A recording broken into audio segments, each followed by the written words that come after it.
I'm very happy that you're taking notes because this is it's inspiring for me as a speaker, but also it's very good for you because it's an incredible amount of knowledge that we waste by not taking it down and organizing it and recycling it. I mean, we are just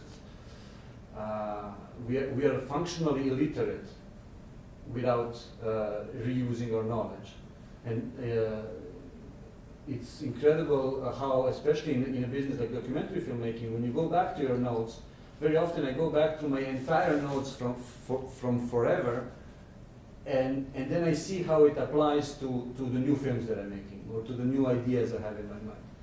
So, but most importantly, it frees it liberates your RAM memory for processing rather than for storage, in a way. You have stored those ideas somewhere, especially if your notes are organized well, and then you can concentrate on using them.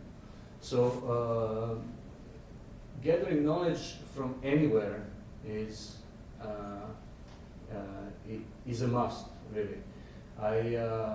You can get off the record. You can get entire libraries of like hundreds of the latest film books in PDF format out of certain torrent and file sharing sites. That's like the entire department, like the entire shelf of film books that this library has is online and available.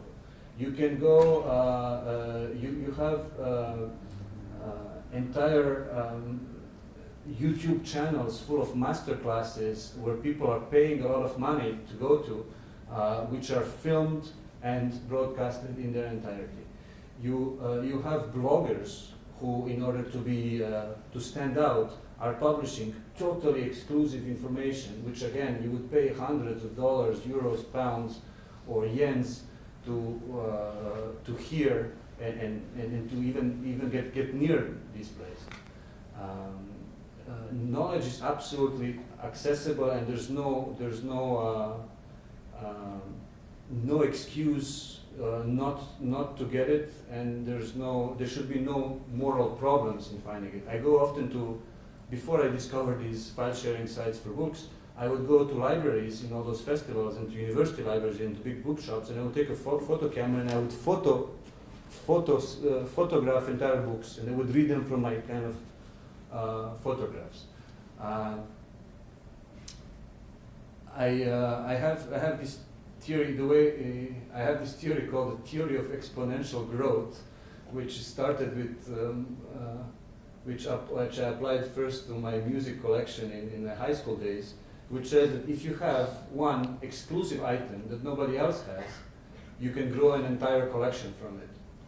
Because you take this exclusive item, so you invest all your savings into one record, and nobody else has that record. And you go with the big guys, with the big collectors, and they'll look at you, you're interesting. You're more interesting than this guy who has like 100 records, but we all have them already. So you get to join the club with this one exclusive piece of information. And then you share it with somebody, and then you take from them two more quite rare pieces of stuff. And that's how you build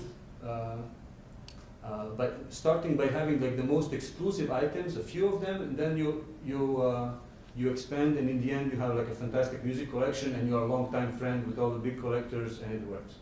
This is how, in a way, it's possible to share information also about anything, including the insider secrets of the documentary film industry, which is, like if you have one piece of information and if you share it with somebody, if that person really needs it, they will tell you 5 things that they know and that they won't tell anybody else.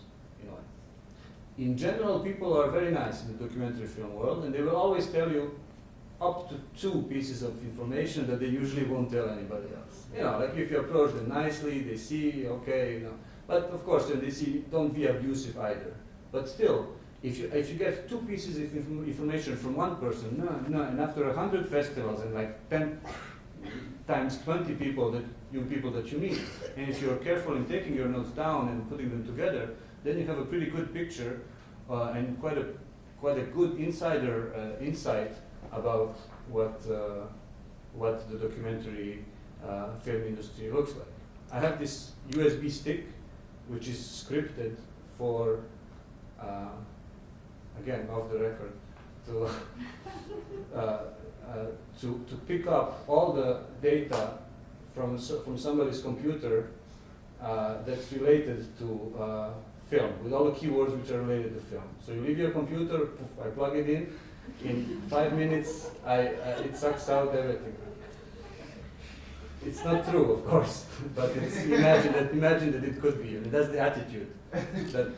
So it was on there. So, but that's the attitude that you should have, really, because, you know, like just, if you manage to get access to like a producer's computer, you can learn so many things that, you know, I mean, it's very basic knowledge. I mean, if you understand, it will take you years and years to understand their mathematics. You know, what's, you know, they'll be very nice. They'll have all the you know, like the hypocritical and all the kind of half mystifying blah blah, without telling you what's the real mathematics of production. But okay, you don't need to, you know, like steal their computers, but you can get this type of information in other ways, or little by little, and then share it with others. And then once you realize how documentary production functions, then it's a whole new reality in front of you.